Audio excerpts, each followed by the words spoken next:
Cécile, bonjour à tous. Oui, alors Elisabeth, on a pris un petit peu de retard. Le mot séparatisme disparaît donc de la loi sur le séparatisme.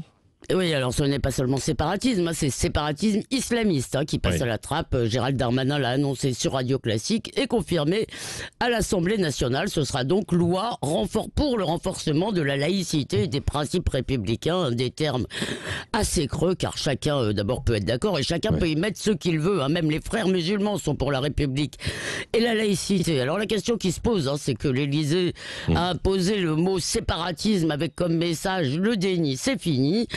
Donc on se demande si ce revirement sémantique est une reculade politique. Oui, c'est votre avis ou pas ? Il y a des raisons de s'inquiéter, mais tout de même, il faut commencer par distinguer entre ce que dit la loi et ce que dit le discours politique. La loi, elle ne peut pas faire de différence entre les individus en fonction de leurs croyances. On n'a pas interdit, par exemple, le voile islamique à l'école, même si c'était ça le problème.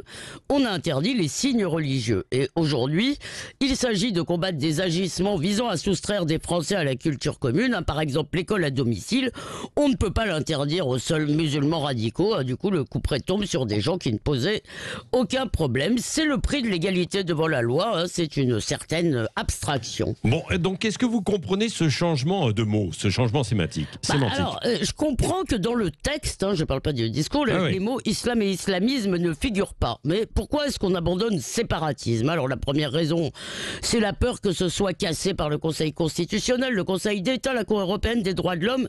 Et derrière leur apparente neutralité, ces hautes juridictions, surtout les deux dernières, ont un petit penchant pour les accommodements déraisonnables. De plus, ce mot déplaît à gauche, où on dénonce toujours la stigmatisation, parce qu'il ne vise pas seulement la sphère religieuse, mais celle des mœurs. Le bannissement de la nudité dans les vestiaires de foot, c'est vraiment pas une question de laïcité. Oui. Bon, finalement, en conclusion, c'est un peu le en même temps macronien qui s'impose.